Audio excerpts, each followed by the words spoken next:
In the New Testament, the Gospel of John begins with the well-known words of the prologue. In the beginning was the Word, and the Word was with God, and the Word was God. And then it goes on for several more verses, and the prologue comes to a conclusion later on in the chapter when John writes, "And the Word became flesh and dwelt among us, full of grace and truth," and so on. And that phrase, "the Word became flesh," refers to the great mystery of the incarnation. But when John describes that event of incarnation, he says, "And the Word became flesh and dwelt among us." That's kind of a loose translation of the original text. Literally, the words that are used are these: "And the Word became flesh, and He pitched His tent among us." Or even more specifically, the Word became flesh and He tabernacled among us. Now, when we look at the book of Exodus, we see three major themes of importance for our understanding of the whole scope of redemptive history. The Exodus itself, with the attending Passover, the giving of the law, and thirdly, the establishment of the house of God, the tent of meeting, or the tabernacle. God goes into painful detail with Moses in giving instructions on how the tabernacle is to be constructed in the Old Testament. And this is a decisive moment in the development of Old Testament religion, because prior to the tabernacle, there was no firmly established central sanctuary for the people of God. If we look back in the patriarchal period, we know that it is marked by important moments of worship. Whenever there was a significant event that took place in these people's lives, they would respond in worship to God by the offering of sacrifices or the building of an altar. If you go back and look through the patriarchal period, you'll see, for example, Moses, after he came from the ark, after the floodwaters had abated and receded, and he expressed his gratitude for God, he built an altar there. Abraham built an altar. Isaac built an altar. Jacob, after he had wrestled with an angel, and after he had his vision of the ladder up to heaven, you recall, during the night he dreamed and saw the angels of God ascending and descending on his ladder. And when he awakened in the morning, he said, "Surely God was in this place, and I knew it not." And so he took the stone that he had used as a pillow for the evening, and he anointed it with oil. And after he anointed it with oil, he marked that spot and named the spot Bethel, or the house of God. For this, he said, is the gateway or the portal into heaven. Now, what is significant in these incidents that we find in the patriarchal period is that we see the sacralization of both time and space. You recall that in the Passover, God said, "I want you to remember this time for all time."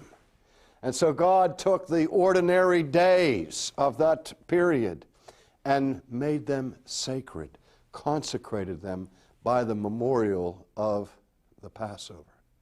In like manner, in the Old Testament, we constantly see examples where space is consecrated or where things are set apart as holy places. Remember when God appeared to Moses in the burning bush, and he called to him and said to him, "Moses, Moses, put off thy shoes from off thy feet, for the ground whereon thou standest is holy ground." Now, it's important to understand that in biblical faith and in biblical religion, the domain of God is the whole earth. As he says to Moses in the conflict with Pharaoh, God is the God of all of the earth. His presence is ubiquitous. That is, he is omnipresent. There is nowhere where God is not. The psalmist cried out later, "Where can I flee from thy spirit, O Lord? If I ascend into heaven, thou art there. If I make my bed in Sheol, behold, thou art there." And so that idea of the universal presence of God is deeply rooted in the Old Testament, and the whole earth is sacred. The whole planet is holy insofar as it is his possession. But in spite of these principles, there are still these intrusions into time and into space where God makes himself known in a peculiar way and in a particular sense that take on special significance. And so during the patriarchal period, when God would meet with his people, the place where he came became sacred. And to this day, we still refer to Palestine as the Holy Land. And we make pilgrimages there, and we want to walk where Jesus walked and stand where Jesus stood. And we're somewhat awestruck, even though the earth is commonplace. It's made holy by the visitation of God. Now, the whole point of the creation of the tabernacle is to dramatize to Israel the promise of God, "I will be with you." He had promised that to Abraham. "Abraham, I will never leave you nor forsake you." The same promise was given to Isaac, and the same promise even at Bethel in the midnight dream was repeated to Jacob. "I will never leave you nor forsake you." When Christ comes into the world, he is called Emmanuel, which means God with us. And so the way in which the presence of God is marked and outwardly symbolized in the Old Testament wilderness experience is in the construction of the tabernacle. The tabernacle as the tent of meeting, the place where God says that he will come and be with his people. And so he commands that Moses build this enormous structure. And it is a tent. And the reason it is a tent is that the people of Israel have not yet settled into the promised land. They are still in transition. They're a semi-nomadic people moving from place to place, wandering about in the wilderness. But the whole point is that wherever they go, it is God who leads them, and it is God who promises to be with them. The people themselves are living in tents, and so they are commanded to build a tent for God. Now, whenever the people of Israel would move from place to place, and they would come to a new location or a new site for them to remain for a period of time, they would encamp basically in circular fashion. And each segment of the arc of the circle would be inhabited by a particular tribe. And the tribes would be camping all around the perimeter.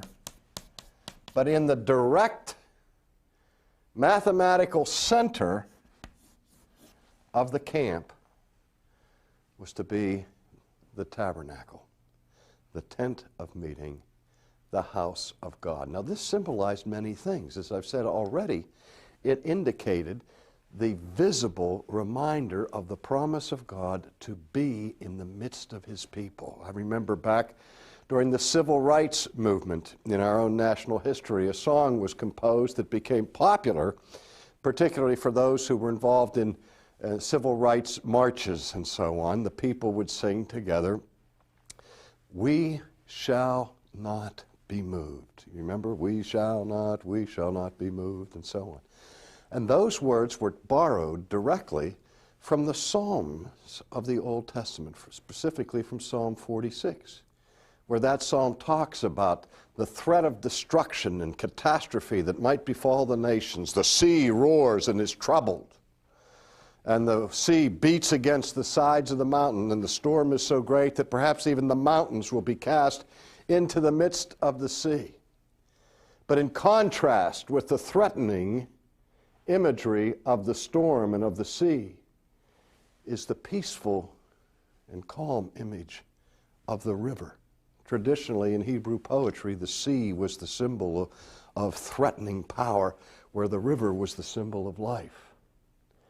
Because the psalmist goes on to say, but there is a river, the streams whereof make glad the city of God. For God is in the midst of her, she shall not be moved.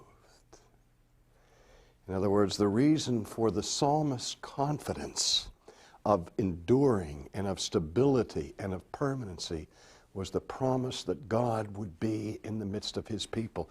And so that's the first and foremost significance of the placement of the tabernacle when the people gathered while on the march. The second significance is this, that Israel was not the only semi-nomadic people in antiquity. Most of the nations of the Semites at that time were people who grazed and browsed through the desert regions and so on, and even other nations that had permanent settlements would oftentimes go on the march for purposes of military conquest or whatever.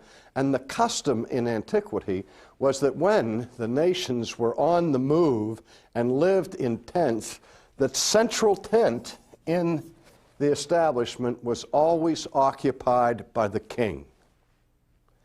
This was the king's place. And the symbolism of the tabernacles being in the center of the encampment was that the Jewish people at this point have no king except God. God is their king, and he is a king who is not a remote or an aloof king, but he's a king who dwells in the midst of his people. Well, let's look now at some of the structure of the tabernacle itself. The entrance to the tent faces the east. So this is the east, this is the north, this is the south, and this is the west. In fact, I'm going to, I won't, I'll leave this as it is for now. And the tent was portable, could be put up, taken down, and when it was taken down and transported, it was to be transported by a subdivision of the Levites. Remember, the Levites were set apart for priestly duties. And of the tribe of Levi, there was a family or a clan of the house of Kohath, and the Kohathites were responsible for transporting the sacred vessels that were part of the tabernacle, so that nobody else was allowed to handle these things. They were trained their whole lives for the proper procedure of how to move and tear down and set up the articles of the tabernacle. We see that later on with the sudden destruction of Uzzah when he touched the Ark of the Covenant, because he violated the prescriptions that were given in the ancient setting for the handling of the special sacred vessels of the Ark.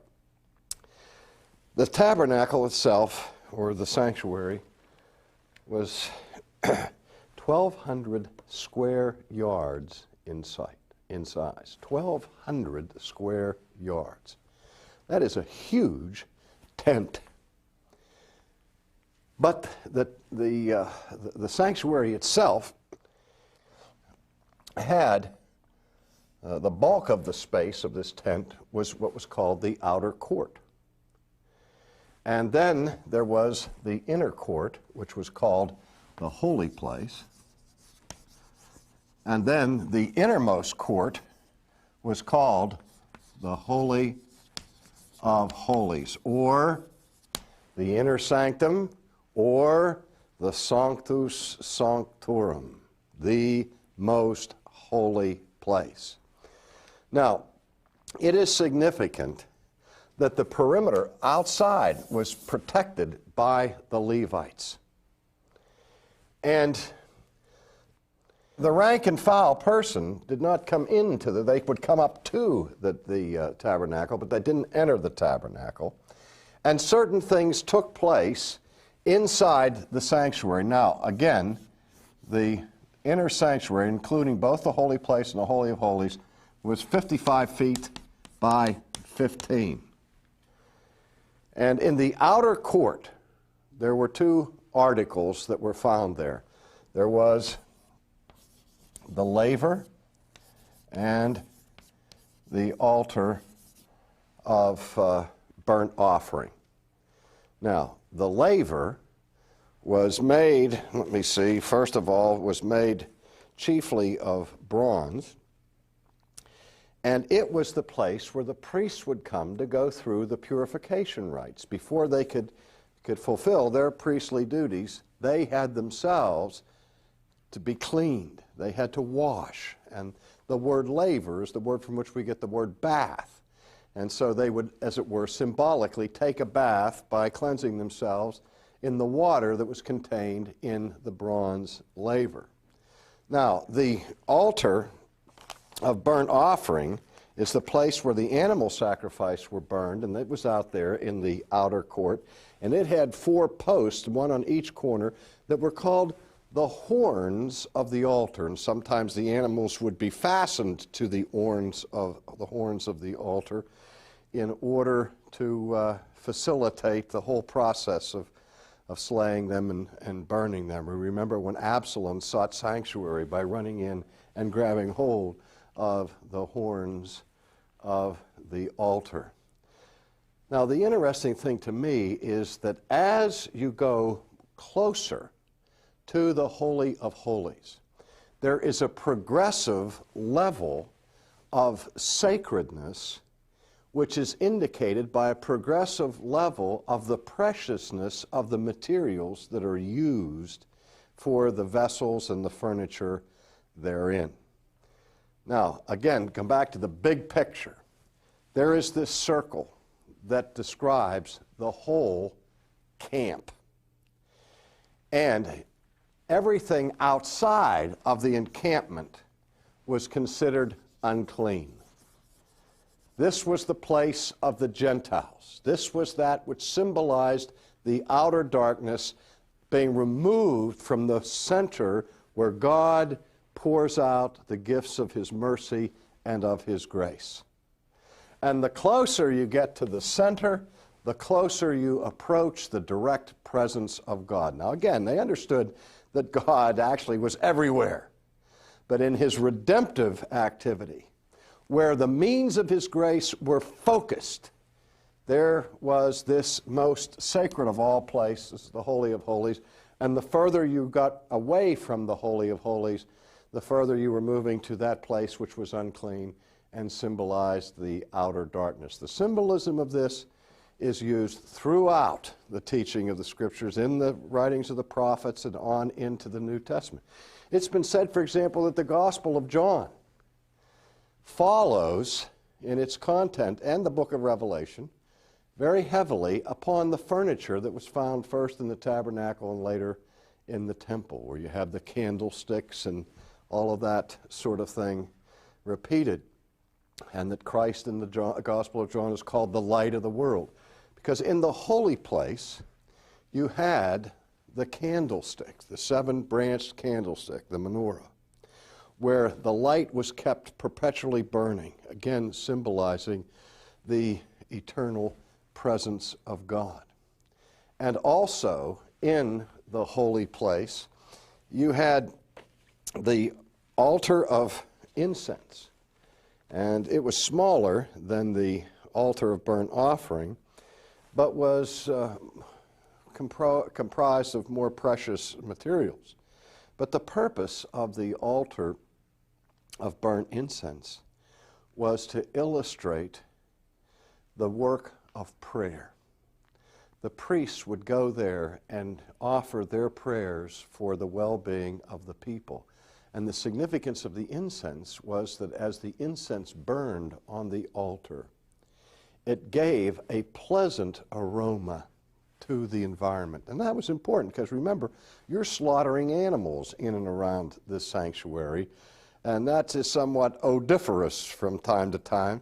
And so the olfactory sense of the religious centerpiece of Israel was made more sweet and delightful by the presence of the altar of incense. It's also important that this altar informs much of the language of the Old Testament and the New Testament. And for example, when the people of Israel were obedient to God and God was pleased with them, he would say that the fragrance of their prayers was a sweet aroma in his nostrils. But when the people became corrupt and their worship degenerated into rote externalism and so on, God spoke to them in judgment, saying, I despise your feasts, I abhor your solemn assemblies, and your sacrifices have become loathsome to me. They are a stench in my nostrils. Again, in the New Testament, the work of Christ is described as being a sweet aroma and fragrance to God, as he not only fulfills the whole of the tabernacle, but in a real sense, every one of its parts. He's the light of the world. He's the bread of life. The other article in the holy place is the table of showbread. And he is the bread of life. For there's a loaf of bread provided for each of the 12 tribes, indicating God's provision of his people in their needs in this world and in the wilderness. Christ is the laver of our regeneration. He is the one who cleanses his people from their sins. And he is the one who has been sacrificed for them. All of the person and work of Christ is symbolized in these various elements of the tabernacle, but nothing like what happens in the Holy of Holies, where there the most sacred article of all of Jewish religion is found, the ark or the chest. It's called the Ark of the Covenant. It's a chest that is made of acacia wood and covered over with pure gold, and then with these massive sculptured, fashioned cherubim with their wings hiding and covering the chest there. Now, it's the chest that contains things. The things that are contained in the chest are the tablets of stone, the Ten Commandments, the rod of Aaron that bloomed, and a pot of the manna that was gathered and preserved from God's provision of his people in the wilderness.